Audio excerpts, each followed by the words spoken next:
परमादरणीय सहस्रबुद्धे जी, आदरणीय निशीश मिश्रा जी, यहाँ उपस्थित सभी महानुभाव, बहुत खुशी है मुझे कि मुझे यहाँ पर आमंत्रित किया गया है और आपके मध्य बोलने के लिए मौका दिया गया है। दो दिग्गज वक्ताओं के बीच में मुझे बोलने को कहा गया है। बड़े नेता हैं, मैं तो ब्यूरोक्रेट हूँ, तो बोलने में इतना माहिर नहीं हो सकता हूँ, लेकिन जो मुझे कहना है संक्षिप्त में और जो समय दिया गया है 15-20 मिनट, इसमें कहने का कोशिश करूँगा। पहली बात यह है, मैं संदर्भ देना चाहता हूँ। ये सेशन का थीम है विकसित बिहार, बिहार राइजिंग। ये सेशन पूरा वर्कशॉप का थीम है। विकसित बिहार का संदर्भ विकसित भारत के बीच आता है, और ये विकसित भारत का जो कॉल है माननीय प्रधानमंत्री जी ने 3 वर्ष पहले लाल किले से दी थी कि हम भारत को विकसित भारत क्यों न बनाएं। और विकसित भारत के लिए उन्होंने एक टाइमलाइन भी दिया है। उन्होंने कहा कि 2047 तक, आज़ादी के 100 वर्ष जब तक पूरा होंगे, तब तक भारत एक डेवलपिंग कंट्री से उठ के एक विकसित देश, डेवलप्ड कंट्री के स्थिति पे पहुंच जाए। हम ऑलरेडी एक मिडिल इनकम कंट्री पहुंच चुके हैं, लोअर मिडिल इनकम कंट्री। ये उनका कॉल था।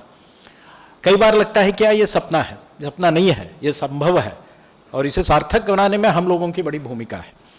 अगर हम देखेंगे, ये देश जब आज़ाद हुआ था तो लोगों को लगा कि ये देश 10-15 साल से ज़्यादा टिकेगा नहीं, घोर गरीबी। अगर आप देखेंगे कि साक्षरता का क्या प्रतिशत था, सिंगल डिजिट्स, 10 से कम था। अगर आप देखें कि पर कैपिटा जीडीपी बहुत ही कम। कई बार ये कहते थे कि 1950-60s में जब अकाल आया तो it was called ship to mouth existence. अगली शिप आई, बंबई बंदरगाह में रुकी, तब तक लोगों को मालूम नहीं था कि खाना मिलेगा या नहीं मिलेगा। हम लोगों को अमेरिकी लोग PL 480 में गेहूं भेजते थे। आज ये हालत है कि दुनिया में 50% जो धान है, चावल, इसका पूरा सप्लाई दुनिया में भारत से होता है। गेहूं में भी हम लोग सरप्लस है। ये परिवर्तन आया है। और मैं एक आंकड़ा नहीं दे रहा हूं, आप किसी भी आंकड़े को अगर देखें, हम लोगों ने 75 साल और खास करके पिछले 10-11 सालों में जिस गति से काम हुआ है, ये मुमकिन था ही नहीं कि ये ऐसा हो सकता है। लोग साल में 10,000, 1 लाख शौचालय बनाते थे। हम चल पड़े कि 1 साल के अंदर पूरे देश में करोड़ों शौचालय बना देंगे और देश को स्वच्छ बना देंगे। तो जो कार्यक्रमों में जो गति आई, कार्यक्रमों में जो गुणात्मक सुधार आया, और कार्यक्रमों की जो एक लक्ष्य के साथ काम करने का ये रहा, ये हमारे माननीय प्रधानमंत्री की ये कल्पना रही, और उन्होंने पूरी सिस्टम को बदलने में बहुत कामयाब रहे।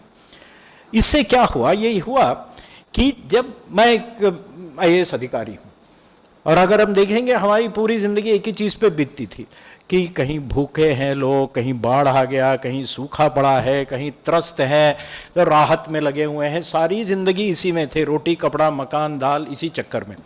अगर आप देखेंगे तो पिछले 10 साल में सभी के घरों में बिजली पहुंच गया है, सड़क पहुंच गई, मोबाइल फोन हाथ में है, अभी तो हर घर नल भी पहुंच रहा है।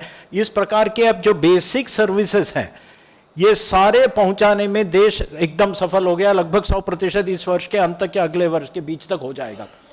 एक बार ये अगर हो गया, फिर क्या? हम सब लोग बिना काम के तो नहीं बैठे रहेंगे, ना प्रशासक ना शासक, सभी को और कुछ करना है।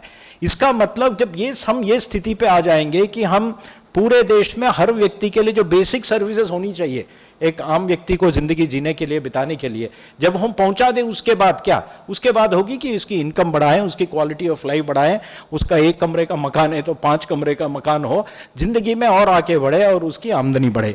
ये लक्ष्य है। और अगर ये देखा जाए, यही हमारी सफलता रही है पिछले 10-11 सालों की, और इसी से हमें प्रेरणा मिलती है कि हम विकसित बने। और यही माननीय प्रधानमंत्री ने पकड़ के कॉल दिया। और उन्होंने एक और बात कही, 1920 और 30 के दशक के बीच में जो भारत को स्वतंत्र बनाएंगे करके जो चला, वो पूरा होने में 20-25 साल बाद पूरा हुआ। 47 में आज़ादी मिले। उसी तरह आज हम अगर बीज डालेंगे विकसित भारत बनने का, 47 तक हम विकसित भारत बन पाएंगे। इतना वक्त लगता है, रातों रात नहीं होगा ये, और इसके लिए सबको मिलकर काम करना होगा। और हमने ये दिखा दिया है कि हम ये कर सकते हैं। ये बड़ी सफलता हमारी रही।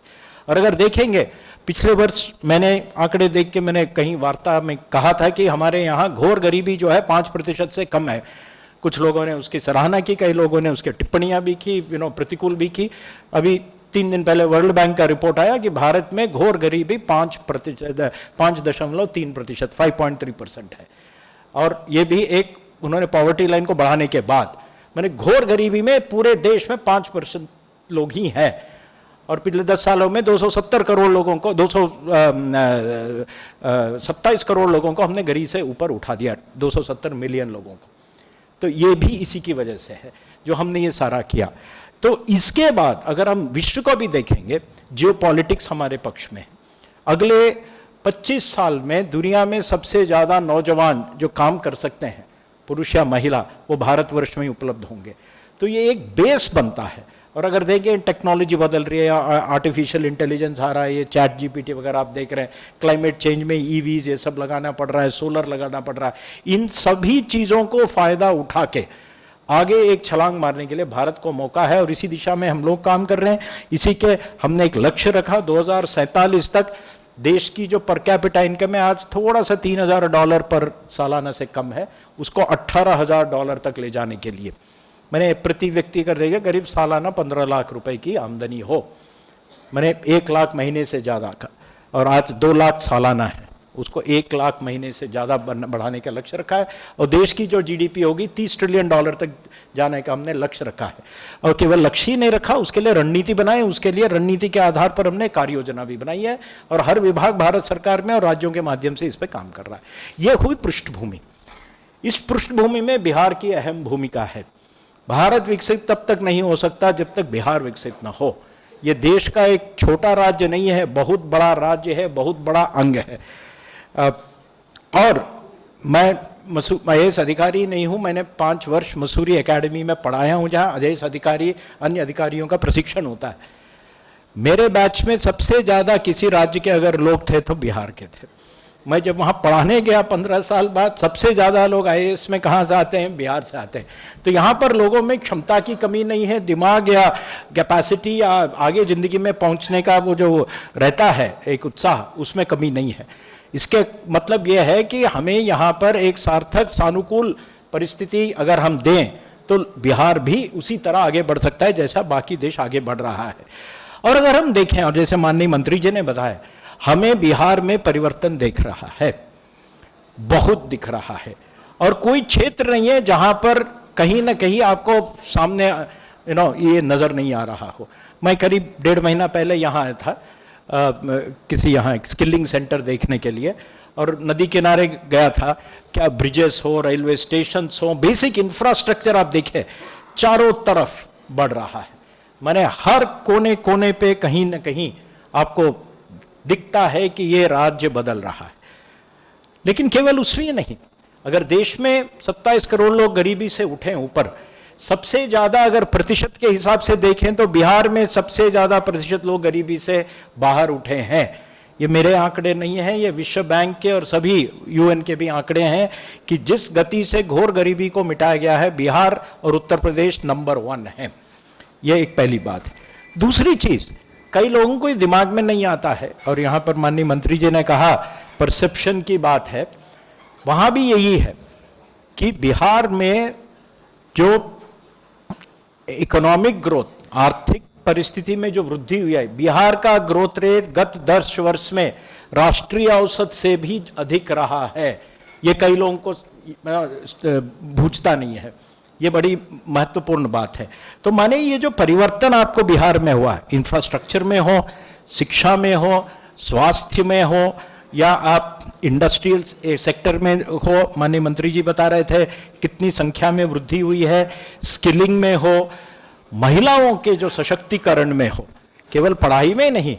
ये जो बिहार का आजीविका कार्यक्रम है, विमेन सेल्फ हेल्प ग्रुप्स का, हम भी चारों तरफ कहीं भी जाते हैं तो उसी के बारे में सुनते हैं।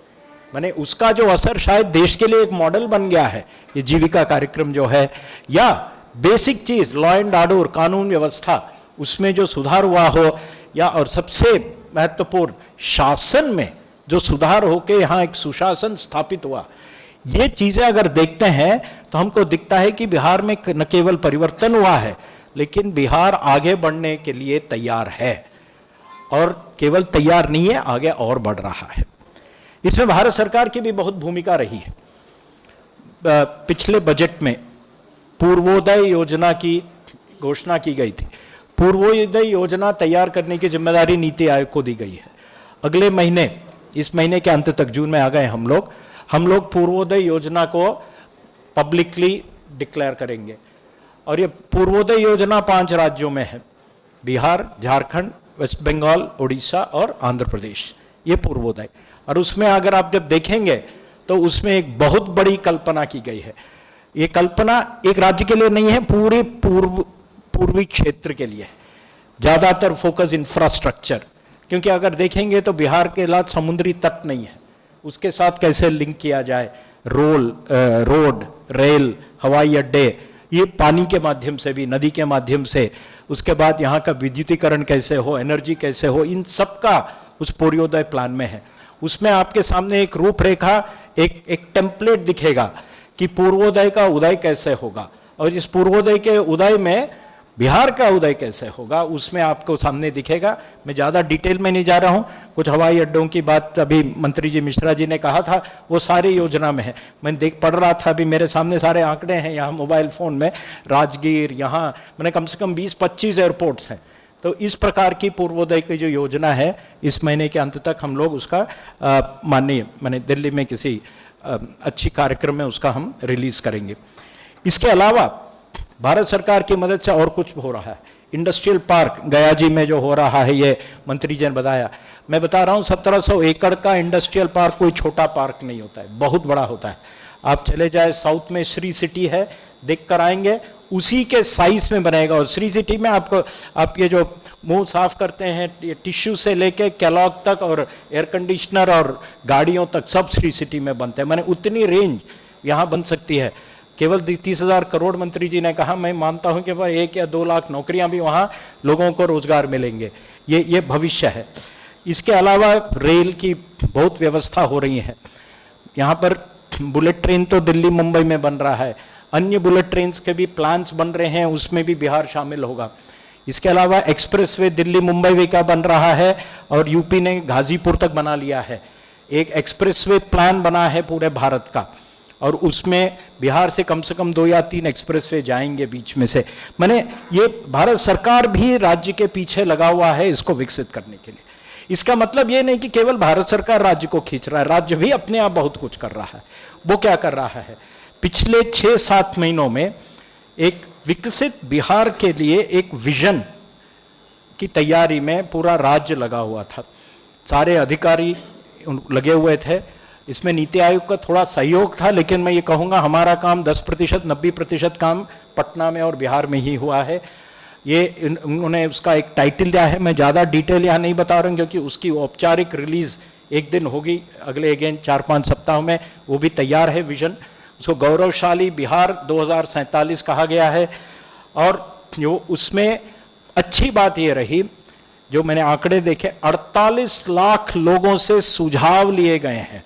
तो ये कोई टॉप डाउन वाली विजन नहीं है, हर व्यक्ति से पूछा गया। और एक चीज जो उभर के आई, एक चीज जो मुझे हंसी आ रही थी, मंत्री जी ने कहा था कि एक बिहार में एक बहुत बड़ा ये रहता है कि सरकारी नौकरी कैसे मिले। हमने देखा उसमें 40% लोग कई चीजों में एक चीज वो मांगते हैं कि हमें सरकारी नौकरी हर परिवार में एक व्यक्ति का हो। तो वो है एक धारणा, बट कुछ समय के साथ वो बदलेगा। क्योंकि जब आपको और कोई उद्योग के रास्ते नहीं मिलते तो आप वही सोचते हो, लेकिन आपको जब बाकी रास्ते, बंबई में जाएंगे तो कोई भारत सरकार का सोचता नहीं है सरकारी नौकरी के लिए, क्योंकि बाकी और चीजें आ जाती हैं। विकसित बिहार का मैं जैसे एक झलक बताऊंगा, जो विजन बना है। पहली चीज, यहाँ की जीडीपी जो आज है, इसे 2047 तक $2 ट्रिलियन ले जाने का है विजन उसमें। और यहाँ की जो पर कैपिटा इनकम है, आज की तारीख पे देश की पर कैपिटा इनकम माने प्रति व्यक्ति आय जो है 1/3 है, लगभग देश के बराबर तक ले जाने का। माने बिहार उतना ही विकसित होगा जितना बाकी भारत का एक सामान्य भारतीय का औसत है, वहां तक खींच के ले जाने की योजना है। इसके लिए राज्य को 10 से 11% सालाना दर से ग्रो करना पड़ेगा। और सबसे बड़ी चीज, इसीलिए बगल में जब मंत्री बैठे थे, आपका विभाग इस राज्य का भविष्य है। 20% बिहार की जीडीपी आज उद्योग से आता है, उसे 30% तक उठाना है, उससे यह फर्क आ जाएगा। अभी बिहार की ग्रोथ अच्छी है, बहुत अच्छी है, उतनी सी अगर हम इंडस्ट्री में ग्रोथ दे देंगे तो वो निकल जाएगा। और एक सामान्य बिहारी का जो जीवन होगा सामान्य भारतीय के बराबर होगा, जिसकी आज हम डेवलप्ड कंट्री के बराबर ले जाने की प्लान कर रहे हैं। तो ये सब उस तरफ ले जाने की। बिहार की ताकतें क्या है, मैं 3 मिनट और लूंगा। बिहार की बहुत ताकतें हैं, लेकिन सबसे बड़ी ताकत और दुनिया में यही इंपॉर्टेंट ताकत है, वो उनकी प्रजा है, ह्यूमन रिसोर्स, ह्यूमन कैपिटल। आपको देश में किसी भी कोने में चले जाइए, आपको बिहारी, मैं तिरुपुर में, कोयम्बतूर के बगल में देश से करीब 50-60 हजार करोड़ की वहाँ पर कपड़ों की निर्यात होता है। 6 लाख लोग काम करते हैं, 3 लाख लोग वहाँ के, 3 लाख लोग बिहार के काम करते हैं। जब कोविड हुआ था यहाँ से हवाई जहाज में लोगों को ले गए क्योंकि जरूरी है। तो मेरा मतलब है ये इनके ऊपर हमें इन्वेस्ट करना होगा, इनके शिक्षा पे, इनके स्किलिंग पे और इनके स्वास्थ्य पे। अपने आप फिर ये राज्य को ऊपर उठा देंगे। दूसरा, यहाँ की जो जमीन है जबरदस्त है, उपजाऊ है, गंगा और अन्य बड़ी बड़ी नदियाँ यहाँ से है, तो यहाँ पर एग्रीकल्चर ट्रांसफॉर्मेशन बहुत संभव है।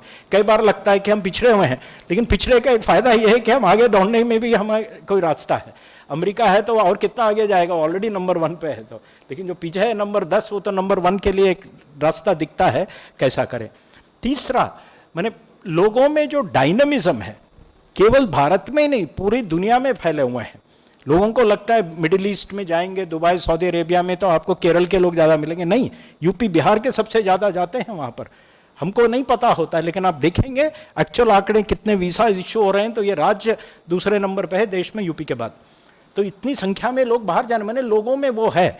अगर हम इसको चैनलाइज करेंगे तो लोग यहाँ भी रह सकते हैं, बाहर भी जा सकते हैं, दोनों। और एक चीज़, एक अच्छा शासन स्थापित हुआ है। यहाँ आने से पहले बाहर सहस्त्र बुद्धे जी के साथ, दूसरों के साथ, यहाँ की जो गवर्नेंस है ये वाकई ना काबिल तारीफ है। ये एकदम ज़बरदस्त, सिंपल है, शोर शराबा नहीं मैं देखता हूँ, लेकिन अपना काम, मैं अपने ही बिरादरी की बात कर रहा हूँ। ये एक अच्छी चीज़ होती है। मैं दक्षिण भारत का रहने वाला हूँ, काम पूरा छत्तीसगढ़, मध्य प्रदेश, कश्मीर में किया हूँ। इंपॉर्टेंट चीज़ होती है ब्यूरोक्रेसी, अपना काम करके घर जाके सो जाए बस। और मुझे यहाँ की ब्यूरोक्रेसी में वो दिखती है, बड़ा इंपॉर्टेंट है। और आखिरी चीज़, जो बेसिक सर्विसेज की चीज़ें हैं बिहार में, सड़क, बिजली, पानी, ये लगभग सॉल्व कर दिया है।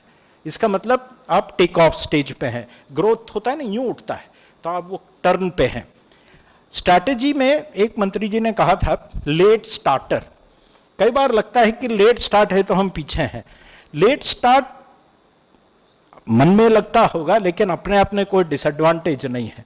1950-55 में कोरिया दुनिया के पिछड़ा हुआ देश नहीं, लड़ाई से ग्रस्त और ध्वस्त देश था। हमारे यहाँ से लोग जाके वहाँ रोड बनाते थे, रेलवे इंजन और कोचेस ले गए थे। आज वहाँ से हम ला रहे हैं सब चीज़ें। ये मोबाइल फ़ोन सैमसंग का है, वहीं से आता है। मैंने ये परिवर्तन 20 साल में बिल्कुल हो सकता है। बैकवर्ड स्टेट लीडिंग स्टेट में 1980 में तमिलनाडु यूपी से पीछे था, आज इंडिया में इंडस्ट्रियली नंबर 1 स्टेट हो गया है। तो मेरा मतलब है एक जनरेशन में 20 साल में ये परिवर्तन लाया जा सकता है। और ये दूसरी चीज़ माननीय मंत्री जी भी कहा था, मैं सुन रहा था ध्यान से, परसेप्शन, मन में जो धारणा है ये सच्चाई है। क्योंकि लोगों को बाहर एक मन में एक धारणा है कि अरे बिहार में है तो ऐसा होगा। ये धारणा बदलना सबसे कठिन काम होता है। उसके लिए एक ही चीज़ है, लोगों को यहाँ आके बिठाना, 10 दिन बिठाना। जो टूरिज्म बढ़ाना होता है, सबसे ज़्यादा हम ट्रैवल एजेंट्स को लाते हैं। कश्मीर में ट्रैवल एजेंट्स को लाते थे, देखो भाई सब ठीक ठाक है, बोले चलो हम 10 लोगों को और लाते हैं। ये होता है। सो धारणा बदलने में मेहनत लगता है, लेकिन वो संभव है। तो 4-5 इसकी रणनीति क्या होगी? Number 1, agriculture. जो हमारी एग्रीकल्चर लो वैल्यू है बिहार में, लो वैल्यू से हाई वैल्यू में जाना, ये बहुत इंपॉर्टेंट है। सर्विस सेक्टर बहुत इंपॉर्टेंट है, लेकिन आजकल अनस्किल्ड ज़्यादा है बिहार में। इनको स्किल्ड की तरफ ले जाना, बेशक मजदूरी की बजाय कुछ हाथ के कारीगरी सिखाएं तो आगे बढ़ सकते हैं।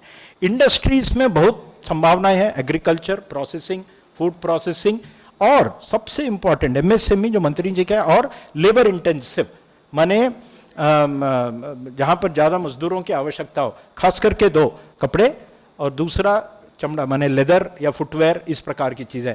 आप एक तमिलनाडु में फैक्ट्री देखेंगे, 30-40 हज़ार लोग आपको दिखेंगे। इसके लिए लोगों पे इन्वेस्ट करना होगा, शिक्षा, स्वास्थ्य, स्किलिंग, ये जरूरी है। और ऑलरेडी अच्छा लेवल ऑफ सर्विस है, लेकिन अगले लेवल तक खींचना होगा, खास करके स्किलिंग। मुझे स्किलिंग पे ज़्यादा ध्यान, क्योंकि शिक्षा प्राइमरी स्कूल में तो सभी बच्चे जा रहे हैं। हाँ, हर व्यक्ति को डिग्री देना जरूरी नहीं है, स्किल देखे वो अपना नौकरी लायक लग जाए, वो अपने आप फिर देख लेगा अपने आप को।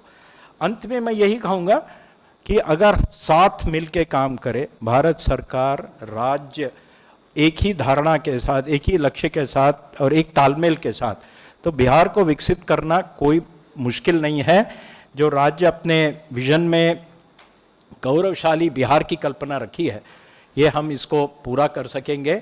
आप सबको मेरी बधाई, और हमारे इस विश्वास के साथ जा रहा हूँ कि ये संभव होगा। धन्यवाद।